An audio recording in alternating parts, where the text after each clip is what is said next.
오늘 우리가 읽은 본문의 말씀 중심으로 다윗이 마하나임에 이르렀을 때에 라는 제목으로 우리 말씀의 은혜를 함께 나누기 원합니다. 오늘은 사무엘하 17장입니다. 핵심은 하나님이 일하실 때 나타나는 현상들입니다. 하나님이 일하시면 어떤 일이 우리 안에 벌어지느냐, 많은 일들이 있겠지만 결국 말씀을 믿고 하나님 사랑하는 믿음의 백성이 승리하게 된다는 것입니다. 왜냐하면 우리 하나님은 전능하신 하나님이시기 때문입니다. 여러분, 지금 다윗의 상황은 좋은 상황이 아니죠. 왕위에서 쫓겨나서 광야를 향해 도망을 가는 상황입니다.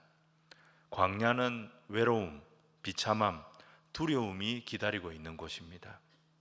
안락함, 안전함, 미래에 대한 소망 같은 것은 기대도 할 수 없는 것이 광야입니다. 광야에 있는 것은 다 불편한 것들 뿐입니다. 광야에서 만날 수 없는 것들은 전부가 아쉽게만 느껴지는 것들입니다. 근데 유대인들은 이 척박한 땅 광야를 뭐라고 불렀냐면 하나님의 말씀이 들리는 곳이라고 불렀습니다. 광야는 히브리어로 미드바르입니다. 세상에 안락한 것, 세상에 좋아 보이는 것들은 하나도 없는 곳이 광야입니다. 근데 거기서 비로소 뭐가 들리느냐? 하나님의 말씀인 다바르가 들린다는 것입니다. 미드바르에서 다바르를 듣게 하시는 하나님. 그러니까 우리는 광야를 만나도 그게 다 손해가 아닌 것입니다. 분명히 그 광야에서도 하나님께서 우리에게 주시는 영적인 유익이 있다는 것을 알아야 합니다. 다윗은 광야로 가면서 나라도 잃었고 권력도 잃었고 사람도 잃었고 모든 것을 다 잃었습니다. 근데 반대로 그를 떠난 사람들도 많이 있었지만 이때와 같은 아주 충성스러운 용사들을 또 발굴하게 됩니다. 후세처럼 압살롬의 휘하에 있으면서도 목숨을 걸고 다윗을 돕는 그런 사람들을 얻게 됩니다. 광야를 만났기 때문에, 인생의 광야를 만났기 때문에 이와 같은 충성스러운 사람들을 얻게 된 것입니다. 우리도 마찬가지입니다. 내 인생의 광야를 만났을 때 내가 잃어버린 것만 보게 되면 내가 무너지게 됩니다. 광야를 통해서 분명히 하나님이 내게 주시는 것이 있습니다. 그걸 볼 수 있다면 광야에서도 우리는 살아나게 될 것입니다. 사람들은 광야로 쫓겨가는 다윗을 보면서 다 다윗이 망할 거라고 생각했을 겁니다. 그런데 하나님은 다윗과 함께 하셨습니다. 다윗을 위해 여전히 일하고 계셨습니다. 하나님이 일하실 때 다윗에게 어떤 일들이 벌어졌느냐, 오늘 세 가지로 말씀을 정리하려고 합니다. 첫 번째는 하나님이 일하실 때 악한 자의 계획이 무너지게 됩니다. 다윗과 압살롬이 싸울 때 객관적으로는 압살롬이 훨씬 강했어요. 이유가 뭐냐면 이스라엘 최고의 지략가인 아히도벨이 압살롬의 편이었습니다. 여론도 다 압살롬에게로 기울어져 있었습니다. 다윗을 따르는 사람들은 소수였습니다. 누가 봐도 다윗의 패배, 압살롬의 압승이라는 그림이 나오는 모양새였습니다. 사무엘하 5장 9절을 보시면 다윗이 처음으로 이 예루살렘을 점령하고 난 뒤에 그 성의 이름을 다윗성이라고 붙였습니다. 근데 아히도벨과 압살롬이 이 다윗성을 점령하고 난 뒤에 제일 먼저 무슨 짓을 합니까? 아히도벨은 압살롬에게 궁에 남겨져 있던 다윗의 후궁들을 끌어내서 백주대낮에 왕궁 옥상에서 백성들이 보는 앞에서 이들을 범하도록 시켰습니다. 이건 압살롬으로 하여금 아버지와의 관계를 완전히 끊도록 만드는 짓이었고 폐륜을 저지르도록 만드는 짓이었습니다. 동시에 이 성에서, 이 다윗성에서 다윗의 흔적을 깨끗이 지워버리겠다는 의도가 담긴 제안이었습니다. 압살롬이 이 제안을 받아들여서 그대로 하니까 이번에는 어떤 제안을 합니까? 그 다윗을 죽여버릴 제안을 했던 것입니다. 지금 자기에게 군사 12,000명만 달라는 거예요. 12,000명의 군사를 데리고 다윗을 쫓아가서 그의 군대가 급하게 떠났으니 이 밤에 지치고 피곤해서 힘이 빠질 거다. 내가 이 밤에 기습을 해가지고 그의 군사들은 다 흩어버리고 다윗만 딱 제거하게 되면 지도자 잃은 다윗의 추종자들 결국 다 압살롬에게로 돌아올 수밖에 없을 거다. 그러니까 나에게 12,000명의 군사만 달라고 제안을 한 거예요. 아히도벨의 작전은 속전속결 작전이었습니다. 만약에 이대로 승인이 됐다면 다윗은 그날 밤에 꼼짝없이 죽는 겁니다. 그런데 하나님은 압살롬의 이 계획이 받아들여지지 않도록 하십니다. 갑자기 압살롬이 신중해졌어요. 다윗의 친구였던 후세에게 우리 후세의 말도 한번 들어보자, 이렇게 분위기를 만든 거예요. 후세가 제안한 전술은 신중 전술이었습니다. 아무리 피난 중이라도 다윗과 다윗의 용사들은 전부가 백전노장들입니다. 이들은 전쟁의 생리를 너무너무 잘 아는 사람들입니다. 그리고 지금 새끼 빼앗긴 곰처럼 격분해 있습니다. 분명히 다윗은 우리가 찾지 못할 굴이나 은신처에 숨어 있을 것이고 매복조를 대기시켜 놨을 겁니다. 섣불리 도발했다가 다윗을 잡기는커녕 다윗의 매복조에 걸려가지고 우리 아군 중에 몇 명이라도 죽게 되면 그 소문은 바로 12지파에 퍼져나가게 될 것이고 여론이 다시 다윗에게로 돌아가면 왕이 오히려 불리해질 수 있습니다. 그러니 신중하게 판단해야 됩니다. 이렇게 조언을 한 겁니다. 아히도벨의 기습 작전을 후세가 반대한 거죠. 시간이 걸려도 좋으니까 완벽하게 군대를 다시 정비를 좀 합시다. 그래서 단에서 브엘세바까지 온 이스라엘 백성들이 보는 앞에서 전면전으로 승부를 겁시다. 그러면 반드시 대승을 거두게 될 것이고 압살롬은 이스라엘의 왕으로 모두의 추앙을 받게 될 겁니다. 이렇게 조언을 했던 거죠. 11절과 12절 말씀을 우리 같이 한번 읽겠습니다. 시작. 나는 이렇게 계략을 세웠나이다.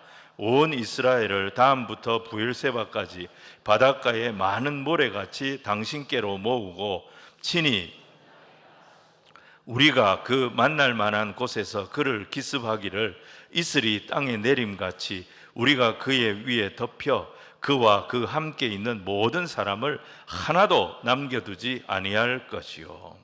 사실 후세가 아히도벨의 작전을 반대한 이유는 다윗에게 시간을 벌어주려고, 도망갈 수 있는 시간을 벌어주기 위해서였습니다. 그래서 계속 이제 압살롬을 설득을 하는 거예요. 근데 13절 이후의 내용은 정말 말도 안 되는 그런 조언을 하는 거예요. 후세의 말이 기가 막힌 그런 참 이야기를 합니다. 13절을 우리 같이 읽겠습니다. 시작. 또 만일 그가 어느 성에 들었으면 온 이스라엘이 밧줄을 가져다가 그 성을 강으로 끌어들여서 그곳에 작은 돌 하나도 보이지 아니하게 할 것이니이다 하매. 여러분, 이게 말이 되는 소리입니까? 어떻게 다윗이 숨어 있는 성을 밧줄로 이렇게 묶어가지고 온 이스라엘 백성이 으쌰 으쌰 으쌰 해가지고 성을 통째로 끌어당겨서 강에 빠뜨리겠다, 이런 허황된 소리를 하는데도 압살롬과 압살롬의 부하들은 그 말이 맞다, 그렇게 해야 되겠다, 다 넘어간 거예요. 14절을 우리 같이 한번 읽겠습니다. 시작. 압살롬과 온 이스라엘 사람들이 이르되 아렉 사람 후세의 계략은 아히도벨의 계략보다 낫다 하니 이는 여호와께서 압살롬에게 화를 내리려 하사 아히도벨의 좋은 계략을 물리치라고 명령하셨음이더라. 후세의 계략이 아히도벨의 계략보다 나은 게 아닙니다. 근데 여호와께서 명령하신 거예요. 압살롬에게 속한 자들이 다 미련한 판단을 하도록 해라. 그러니까 일이 이렇게 된 거예요. 여러분, 전쟁이라고 하는 것은 내가 기가 막힌 전술을 세우고 내가 용감하게 싸워서만 승리하는 게 아닙니다. 하나님께서 내 대적을 어리석게 만드시고 미련하게 만드시면 내가 이길 수도 있는 것입니다. 여러분, 세상 권력을 손에 넣고 하나님을 조롱하고 하나님을 대적하는 자들이 다 바보가 아닙니다. 그 사람들 다 좋은 학교 나오고 유능하고 똑똑한 사람들이에요. 언뜻 보면 그 사람들 말대로 다 될 것 같아요. 근데 그렇지가 않아요. 하나님은 얼마든지 그 똑똑한 사람들을 어리석게 만드시기도 하십니다. 말도 안 되는 헛발질을 하도록 만드시기도 하는 겁니다. 그때 우리가 알아야 될 게 뭐냐? 하나님이 일하고 계시는구나. 하나님이 역사하고 계시는구나. 사랑하는 여러분, 내 인생에도 대적이 있을 수 있어요.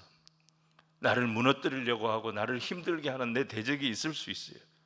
그 대적이 나보다 강해요. 그 대적이 나보다 훨씬 똑똑해요. 하지만 여러분, 그 사람 보지 마십시오.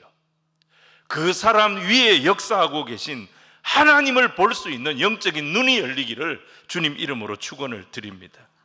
우리가 하나님 바라보면 하나님이 내 대적을 하나님의 방법으로 만지기 시작하실 겁니다. 결국 승리는 하나님 백성, 하나님 말씀에 순종하고 하나님 앞에 엎드리고 하나님을 의지했던 하나님의 백성의 것이 되도록 인도하여 주실 줄로 믿습니다. 두 번째로, 하나님이 일하실 때 의인은 다시 일어서지만 악한 자의 결국은 엎어짐입니다. 잠언 24장 16절 보시면요, 대저 의인은 7번 넘어질지라도 다시 일어나려니와 악인은 재앙으로 말미암아 엎드러지느니라. 하나님 없는 악인은 한 번 엎어지면 끝입니다. 근데 우리 그리스도인들은 그렇게 많이 넘어지고 자빠지고 미끄러지고 그렇게 하는데도 회복이 된다는 거예요. 7번 넘어져도 8번 일어난다는 거예요. 7번 넘어진다는 말이 무슨 말입니까? 우리 크리스찬들도 무너진다는 거예요. 감정이 상할 때도 있고 화가 날 때도 있고, 그래서 내가 실수하고 넘어질 수가 있어요. 내가 뭘 잘못해가지고 좌절감을 느낄 수도 있어요. 근데 중요한 건 뭐예요? 그 상태에 빠져가지고 허우적거리고 있으면 안 되는 거예요. 거기서 다른 사람 원망하고 불평불만하고 그렇게 있으면 그게 어리석은 짓이라는 거예요. 다시 평정심을 회복하는 법, 넘어지고 실패했지만 다시 일어서는 법, 이걸 배워야 합니다. 최고의 회복력은 누구에게서 배워야 되느냐? 삼위 하나님이 보여주신 십자가와 부활에서 저와 여러분이 배워야 될 줄로 믿습니다. 여러분, 우리에게는요, 이 십자가와 부활을 이루신 은혜의 능력이 있습니다. 성령 안에서 부활의 신앙, 부활의 생명을 가진 하나님의 자녀들이 저와 여러분임을 믿으시기를 바랍니다. 우리 주님은 사망 권세를 이기셨어요. 지옥 권세를 이기셨어요. 그렇게 우리를 사랑하시고 우리에게 은혜를 베푸셨어요.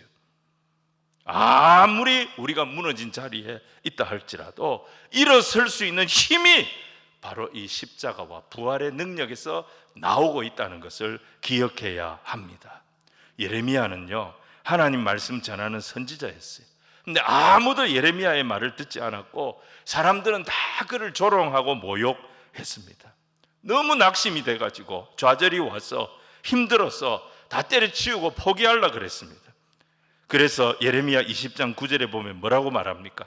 내가 다시는 여호와를 선포하지 아니하며 그의 이름으로 말하지 아니하리라. 이제 선지자 노릇 안 하겠다는 거예요. 하기 싫다는 거예요. 들어봐서 못 하겠다는 거예요, 이거. 근데 그래 놓고 예레미야가 또 뭐라고 말합니까? 나의 마음이 불붙는 것 같아서 골수에 사무치니 답답하여 견딜 수 없나이다. 여러분, 이 말씀을 세 번역으로 우리 같이 한번 읽어보면 그 의미가 분명하게 들어옵니다. 우리 같이 한번 읽겠습니다. 시작. 이제는 주님을 말하지 않겠다. 결심하여 보지만 그때마다 주님의 말씀이 나의 심장 속에서 불처럼 타올라 뼛속에까지 다들어가니 나는 견디다 못해 그만 항복하고 맙니다. 여러분, 우리 믿는 자들의 가슴 속에는 뭐가 있느냐? 우리 하나님이 심어주신 영혼의 불이 있습니다. 그 불이 있기 때문에 우리가 예배하는 거고, 그 불이 있기 때문에 우리가 기도하는 거고, 그 불이 있기 때문에 우리가 찬송하는 거예요. 말씀의 불, 은혜의 불, 이 불이 우리를 어떤 상황 속에서도 다시 일으키는 하나님의 능력이 됨을 믿으시기를 바랍니다. 7번 넘어져도 8번 일어나는 거예요. 상처받을 일이 있고 힘든 일이 있고 좌절할 때도 있지만 성도는 다시 일어나는 거예요. 우리에게 불을 주시는 하나님이 우리와 함께 하시기 때문인 것입니다. 근데 아히도벨은 어떻습니까? 아히도벨은 천재 중에 천재였습니다. 머리로는 그를 따라올 사람이 없었어요.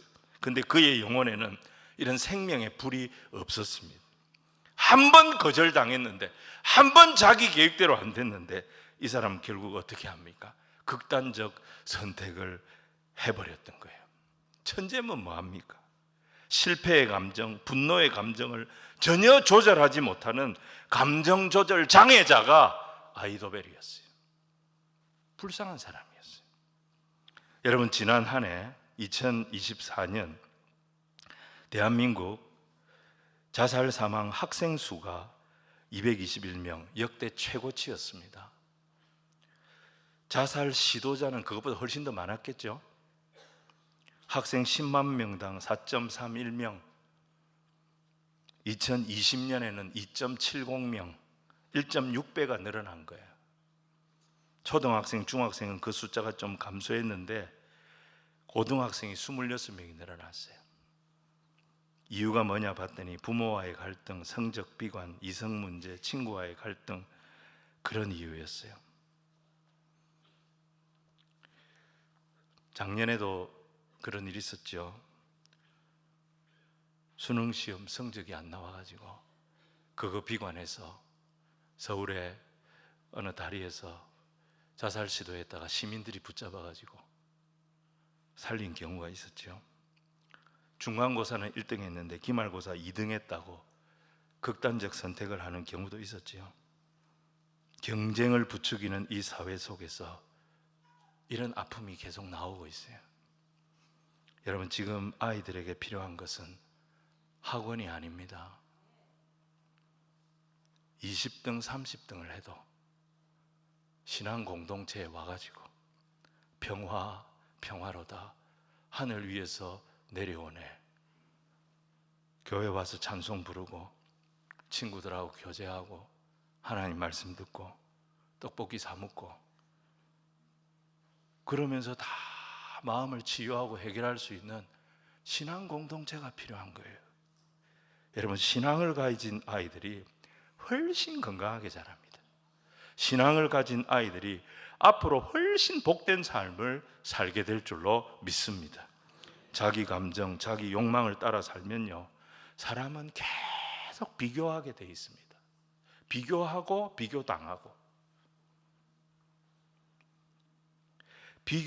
비교당하고 경쟁하면서 계속 그 아이의 영성은, 감정은 피폐해져 가는 거예요. 하지만 그런 가운데서도 하나님이 나를 사랑하신다, 하나님이 나의 구원자가 되신다, 그 은혜의 맛, 그 사랑의 맛을 보게 되면 그 아이의 인생이 훨씬 건강한 인생이 되게 되는 것입니다. 똑똑하기로는 당대에 아히도벨을 따라올 사람이 없었어요. 머리로는 아히도벨을 이길 자가 없었어요. 그런데 아히도벨은 그 좋은 머리를 어디다 씁니까? 다윗과 압살롬 부자지간 끊어놓는 데 썼습니다. 다윗의 흔적을 지우는 데 썼습니다. 다윗의 목숨을 끊으려고 그렇게 노력하는데 아히도벨이 자기 머리를 썼습니다. 그 아히도벨 어떻게 됩니까? 23절을 우리 같이 읽겠습니다. 시작. 아히도벨이 자기 계략이 시행되지 못함을 보고 나귀의 안장을 지우고 일어나 고향으로 돌아가 자기 집에 이르러 집을 정리하고 스스로 목매어 죽음에.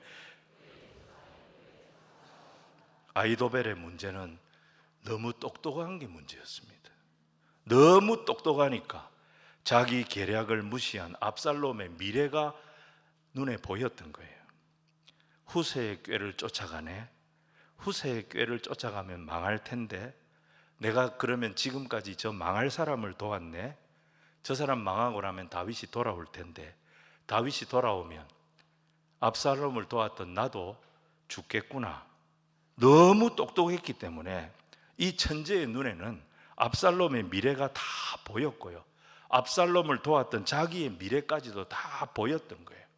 세수 내수 앞을 보는 사람이었어요. 그랬기 때문에 이 아히도벨이 극단적 선택을 한 거예요. 너무 똑똑했기 때문에. 반면에 우리는 어떻습니까? 한 치 앞도 못 봅니다. 우리는 아히도벨처럼 똑똑하지 않은 것이 얼마나 감사한지 모릅니다. 아히도벨처럼 우리가 똑똑하지는 않지만 우리에게는 뭐가 있습니까? 아히도벨에게 없는 게 있습니다.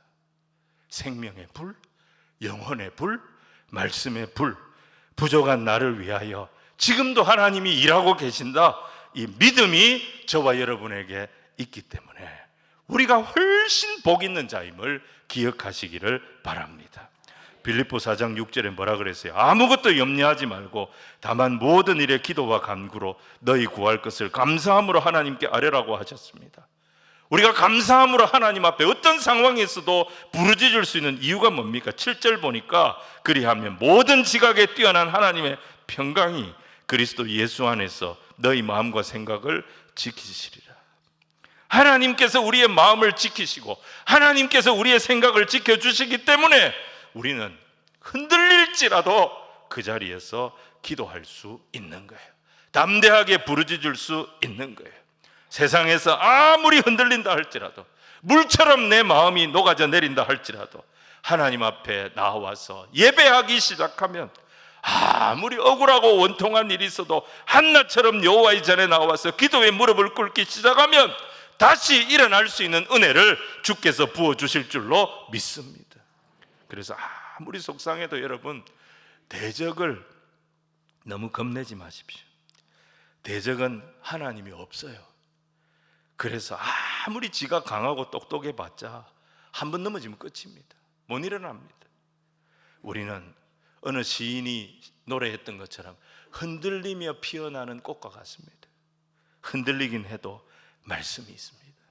흔들리긴 해도 우리에게는 믿음의 소망이 있습니다. 7번 넘어져도 8번 일어나는 주의 백성들입니다. 우리 하나님 내 안에서 역사하고 계십니다. 이 소망의 하나님 손 붙잡고 어떤 상황에서도 굳건히 일어설 수 있는 주의 백성들 다 되시기를 주님 이름으로 축원을 드립니다. 마지막 세 번째, 하나님이 일하실 때 의인은 뜻밖의 도움을 얻게 됩니다. 오늘 24절 보시면 다윗이 요단강을 건너지어 길르앗 땅 마하나임 지방에 도착하게 됩니다. 근데 요단강을 건너기까지 수많은 사람들의 헌신과 수고가 있었다는 것을 알아야 합니다. 먼저 후세가 도왔지요. 압살롬 앞에서 아히도벨의 계략을 막고 다윗에게 시간을 벌어주려고 다윗을 도왔어요. 근데 후세의 마음속에 이 압살롬이 언제 또 마음이 바뀔지 모른다, 이 밤중에 언제 또 군대를 보낼지도 모른다. 그래서 전가를 보냅니다. 다윗에게 무조건 오늘 밤에 광야 나루터에서 자지 말고 어떻게든지 요단강을 건너야 산다, 이 전가를 보내려고 하는데 자기가 보낼 수 있는 방법이 없어요. 제사장을 찾아갑니다. 사독과 아비아달에게 이걸 좀 전해달라고 부탁을 합니다. 두 제사장이 비밀리에 사람을 뽑습니다. 요나단과 아히마아스를 뽑았고 이 둘이 목숨을 걸고 후세의 전가를 전하려고 다윗을 쫓아갑니다. 근데 18절 이후에 보면 이 두 청년이 가다가 발각이 됩니다. 근데 그때 또 누가 나타나느냐, 바우림 땅에 이름 모를 한 여인이 자기 집 우물에 이 청년들을 숨겨줍니다. 그렇게 천신만고 끝에 이 두 사람이 후세의 전가를 들고 다윗에게 전달을 하게 됩니다. 21절과 22절 말씀을 우리 같이 읽겠습니다. 시작.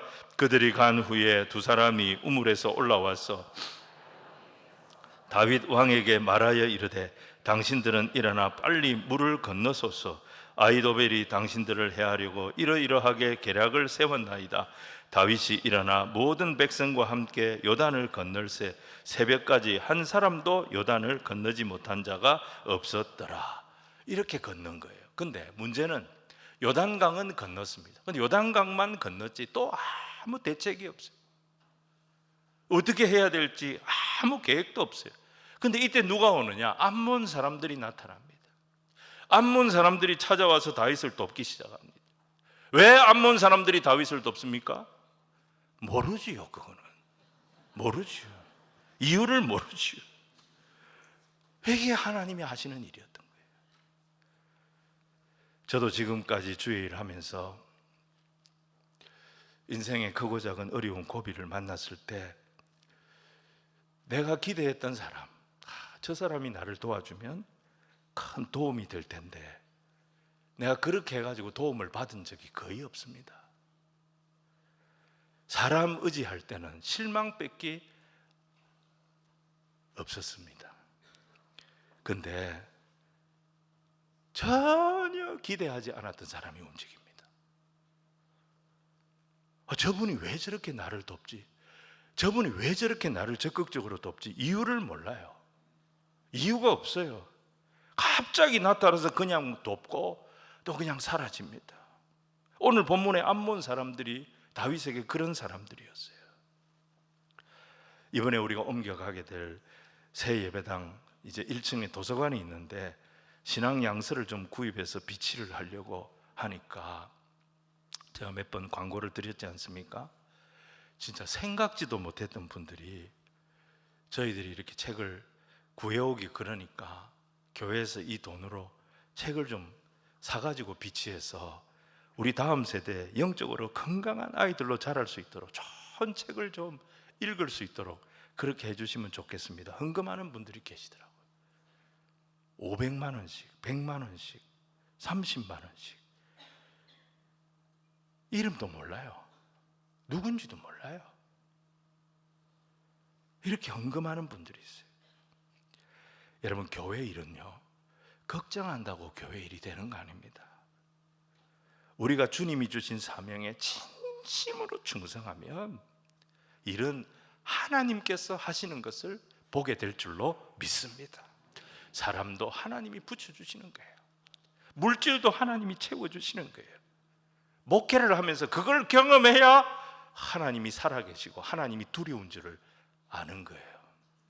우리가 주님이 주신 사명에 진심을 다할 때 사람 의지하지 아니하고 전능하신 하나님이 역사하십니다. 이 고백이 살아있을 때 하나님 앞에서 일하는 사역자가 될 수 있는 겁니다. 여러분, 다윗이 요단은 건넜지만 아무 대책이 없었다 그랬잖아요. 길르앗 땅에 그냥 지금 와 있습니다. 근데 하나님께서 다윗을 위해서 일하시니까 암몬 사람 소비, 마길, 또 바르실레 이런 사람들이 다윗 일행이 필요로 하는 모든 것들을 다 가지고 옵니다. 자, 27절로 29절을 우리 같이 한번 읽겠습니다. 시작. 다윗이 마하나임에 이르렀을 때에 로데발 사람 암미엘의 아들 마길과 로글림 길르앗 사람 바르실레가 침상과 대야와 질그릇과 밀과 보리와 밀가루와 볶은 곡식과 콩과 팥과 볶은 녹두와 꿀과 버터와 양과 치즈를 가져다가 다윗과 그와 함께한 백성에게 먹게 하였으니 이는 그들 생각에 백성이 들에서 시장하고 고나고 목마르겠다 함이더라. 이런 걸 왜 들고 왔죠? 마지막 절에 암몬 사람들이 생각을 한 거예요. 저 사람들이 아무 준비 없이 온 것 같은데 들판에 아무것도 없는데 얼마나 시장하고 피곤하고 목마를까? 이런 긍휼의 마음이 갑자기 올라온 거예요. 여러분, 이 사람들이 다윗과 다윗의 군사들을 왜 걱정합니까? 하나님께서 이들의 마음에 이런 긍휼의 마음이 생기도록 그 마음과 생각을 움직이신 거예요. 우리 하나님 이렇게 일하십니다. 여러분, 우리 하나님 못하실 일이 없습니다. 상상도 못할 방법으로 얼마든지 일을 이루시는 분이 우리가 믿는 하나님이심을 믿으시기를 바랍니다. 저는 지금까지 인생 살면서 이런 경험을 무수히 했습니다. 24년 동안 제가 군 생활을 하면서 제 개인적으로 참 고생도 많이 하고 이사도 거의 29번을 하고 참 그런 생활을 하면서 고생도 많이 했는데 비로소 24년 만에 전성기가 왔어요. 제 전성기가. 제가 마음껏 일할 수 있는 기회가 온 거예요. 최고의 기회가 온 거예요. 그때 울산교회에서 저를 청빙한 거예요. 그래서 제가 그 자리를 내려놓고 울산으로 내려왔어요. 고민이 없었겠습니까? 전정기관 신경염이 올 정도로 제가 고민을 했습니다. 많은 고민을 하고 울산으로 내려올 결정을 합니다. 울산교회 보고 내려왔다고 생각하십니까? 아닙니다. 24년 동안 내같이 부족하고 못난 자를 세밀하게 사용하셔서 여기까지 인도해 주신 아무것도 아닌 자에게 하나님 나라를 감당할 수 있는, 하나님 나라를 섬길 수 있는 그런 사역자로 인도해 주신 나의 하나님, 그 하나님을 믿고 내려온 겁니다. 여러분, 여기 본문 보세요. 암몬 사람들이 가져온 품목을 다 적어놨어요. 총 몇 가지입니까? 빨리 새알리 보세요. 대야, 질그릇, 밀, 보리, 밀가루, 볶음국시, 콩, 팥, 볶은 녹두, 꿀, 바다, 버터, 양과 치즈. 예. 맞나? 예. 총 14가지. 다 가져온 거예요. 진짜 사소한 것까지. 침대부터 해가지고 진짜 사소한 것까지 다 챙겨서 가져온. 왜 이렇게 자세히 기록했을까요? 괜히 성경 분량만 늘리려고 이렇게 기록했을까요? 우리 필사하는데 고생시키려고 이렇게 기록했을까요? 아니에요. 잃는 우리를 위해서 기록한 거예요. 염려하지 말라는 거예요. 걱정하지 말라는 거예요. 이렇게 세심하게 세밀하게 다윗을 도우신 하나님이 오늘 저와 여러분을 도우시는 하나님이 되심을 믿으라고 이 말씀을 기록해 두신 겁니다. 말씀 정리하겠습니다. 오늘 본문 사무엘하 17장 여러분 보시면요, 하나님이 한 군데도 안 나와요. 사무엘하 17장은 하나님이 전혀 등장하지 않아요. 다윗은 아들에게 쫓겨가지고 도망만 다니고 있어요. 근데 하나님이 사무엘하 17장 전체에서 일하고 계세요. 어떻게 일하세요? 대적을 어리석게 만드심으로 일하시고, 대적이 실패를 감당치 못하고 무너지게 하심으로 일하시고, 또 생각지도 못했던 사람들이 다윗을 이렇게 세심하고 세밀하게 돕도록 하심으로 일하시고, 이 모든 게 하나님이 다윗을 위해 일하신다는 증거였습니다.